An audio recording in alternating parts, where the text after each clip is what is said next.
الحمد لله رب العالمين الصلاة والسلام على رسول الله محمد وعلى آله وصحبه أجمعين السلام عليكم ورحمة الله وبركاته بسم الله الرحمن الرحيم Allah subhanahu teala bizge vakit düşüncesini verdi.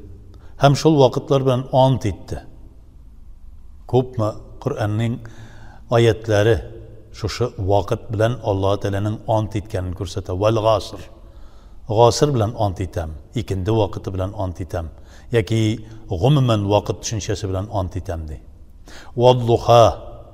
Kuyaş çıkkandan son taң bilen yaki kuyaş çıkıp bargan vakit bilen ant etemdi. Şulay yok indi vel leyl tüngi qorangılık bilen ant etem dip Allah subhanahu teala bizge müracaat etti. Şulay yok tağın birisi vel fajr taң atı bilen ant etemdi. Taң atıp bargan vakitler bilen ant etemdi. Ve leyalin gâşir hem 10 tün bilen 10 kişi bilen ant etemdi. Allah subhanahu teala yani vakit düşüncesini bergen. Sizge 12 ayını belgiledik. Yıl ise boyunca 12 ay. 4'isi haram. Hem birinci haram aylardan binayinde elhamdülillah Muharrem ayda kirib bara. Şu Muharrem ayı mümin Müslümanlar için bir şatlıklı, bir kuvanışlı aylarının birisi. Çünkü yeni yıl başlana. Hicri ise boyunca Peygamberimiz sallallahu aleyhi ve sellem'nin Mekke'den Medine'ye köşken hicret kılgan vakitinden alıngan mümin Müslümanların özlerinin kalendarları hem yeni yılları, yeni yıl başlayıp belgilene. Muharrem ayı Allah subhanahu teala ana şu Muharrem ayı torusunda eyte deyindi. Vel fajr ve leyalin gâşirdi. Yani taң atıp baratırgan vakit bilen hem 10 tün bilen ant etemdi. 10 tün yani Muharrem ayının birinci gününden alıp Gâşura gününe kadar bulgan şu kişiler tünler torunda söz bara. Bu tünlerde bu kişilerde kubrek Allah Teala'ya amel ibadet kılığızdı. Kubrek Allah Teala'ya yakın ayırga tırışığız. İstiğfarlar kılığız. İstiğfar vakitleri jılı gözlerinizden yaşlar çıkarıp Allah Teala'ya müracaat ettiniz. Ya Rabbim, ya Allah'ım, min bende, yani senin kulun, min bir zayıf, min şibinden de zayıfrak ya Rabbim. Türlü nefsani şu şeytanga yerip, nefsime yerip, türlü günahlar kılam, türlü yalgışlıklar kılam ya Rabbim. Gafu etsin beni. Mini de, etiyenilerimde gafu et ya Rabbim deyip, Rabbi gıfirli ve li velidayye deyip, İbrahim Aleyhisselam'ın Kur'an-ı Kerim'de kursatilgen duası bilen de müracaat etimiz. Tünler, qaybı kişiler eyte bu Zülhicce'nin 10 günüdü. Lakin galimler eyte, müfessirler hem evliyalar eyte bu Muharrem ayının 10 kişisi 10 tünü turunda söz baradı. Ve leyalin gâşir. Ant etem, kabul etem. Bütün dualarınızı kabul etemdi. Muharrem ayı bu ay haram bulgan aylardan.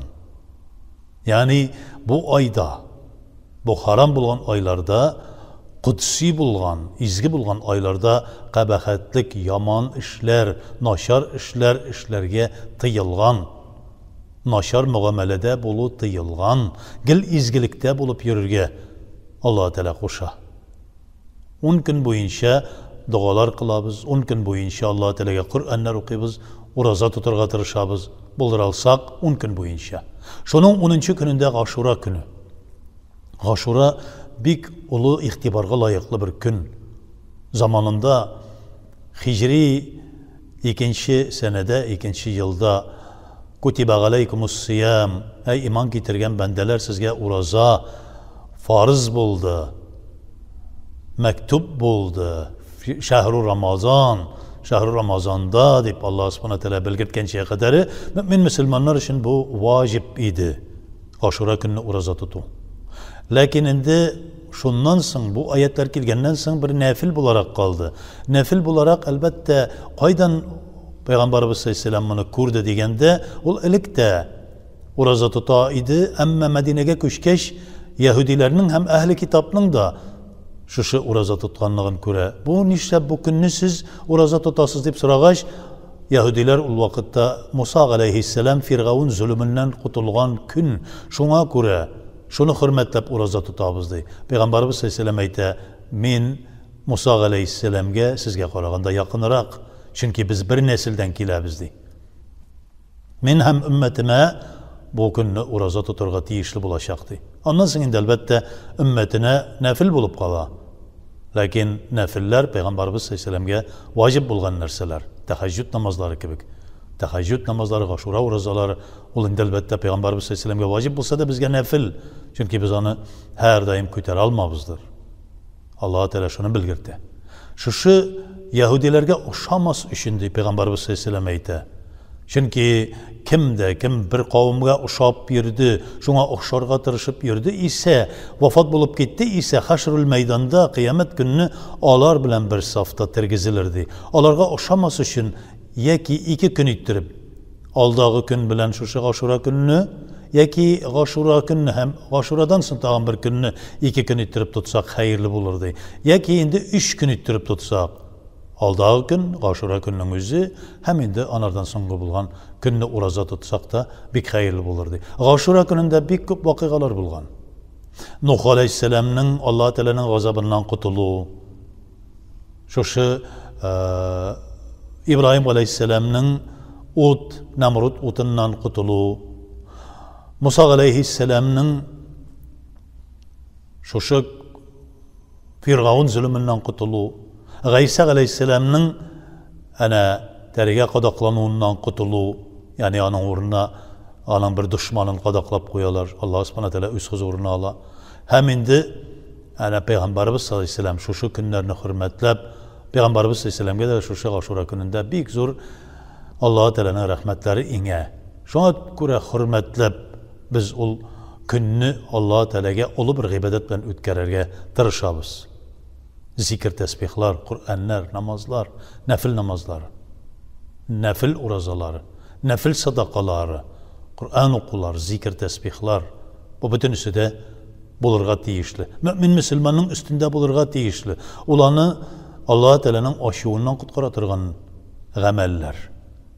Hem Ashura'nın rızığı da var. Elbette bizden cirlikte ol keng taralmagan, lakin qaybir kardeşlerimizde, mümin Müslümanlarda ol Nuh aleyhisselam tufanın songu günleri jitkeş, rızığı bitkeş kimesinde nindi rızık var, kimden nindi nerse kaldı, qaysı ambarda anda qaysı nersede yeşikne qaysı yerde, qaysı qapşıqda köpme qalğan şularını jiyğız deb bütünüsünü jiyip bir qazanğa tutura da şularını qaynatqay ay yüzüm var, qayda ürük var, qayda arpa var, qayda buday, qayda un, türlü qayda türlü jiyirmişler nerse qalğan şuşlarını bütünüsünü birleştirip qaynatıp şuşa Ashura rızığını taratalar. Bu fakirlerge to'plansınlar üçün hem Allah Teala'ga bergen şuşa rızıqlarga şükrana qılığını ko'rsata turgan bir Ashura rızığı. Elbette onu da qaybir kardeşlerimiz ötey, lakin bizning yerlikte Tatar Müslümanlar arasında elle untulgan, elle bulmagan biz bilmeyiz. Lakin bu nafil gameller bulduralsak, işlesek hayırlı. Onun uğruna sadakalar taratabız. En mühimi Muharrem ayı boyunca hem şu bigrek de Ashura günlerinde, Ashura günlerinde bizim bir qaygılı vakıqabız da var. Hüseyin radıyallahu anh gailesi bilen 70 özünün ipteşleri bilen her birisini ötürüp kızların güçlep, meskarlep şulay yok balaların kichkina ko'krak balalarını da ötürüp Hazreti Hüseyin radıyallahu anh'ın başını kesip şuşlay mısqıl etken günlerde Peygamberimiz sallallahu aleyhi ve sellem'nin neslin yok eterge tırışkan İslam düşmanlarının qutqusu bilen mümin Müslümanlarının bir-birisine şuşunday zulümlük qılgan günlerde Allah Teala'ga yalvara turgan gün ya Rabbim Müslümanlar arasında düşmanlık koyma ve ellefe beyne kulubikum ve kuntum gaduvan bir-biringizga düşman edigiz. Biz bir-biringizning ko'ngilleringizga, bir-biringizga qarata ulfat, muhabbat bildirdik degan Alloh taolaning Qur'oni Karimdagi oyatida bir ko'rsatkich bo'lib tura. Shuning uchun ya Rabbim, Müslümanlar arasında bunday g'avg'olar, bunday nizoqlar chiqartirma, bunday fojialar chiqartirma. Bir-birlarining qonlarini töktürttirme ya Rabbim deb duo qila turgan qaygı günüde. Allah subhanahu teala şu yangi yıllarımızı mübarek kılsın. Kele turgan yangi hicri yıllarımız hayırlı, oңышlı, baxtli bolsun. İmanlı, İslamlı, namazlı, baxtli, rizqli, ömürlü, sağ selamet bolup ötkerge nasip etsin. Hem indi Allah Teala razı bolsun. Gamel ibadetten ayırma ya Rabbim. Allahümme üzünden ayırma. Peygamberin Muhammed sallallahu aleyhi ve sellem'den ayırma. Onun sünnetinden, ehli sünnet vel cemaat yolundan ayırma ya Rabbim. Gelecekte cennet-ül ağlada senin yüzünü, didarını görüp, məngilikte huzurlanırğa nasip et. Allahu Ekber.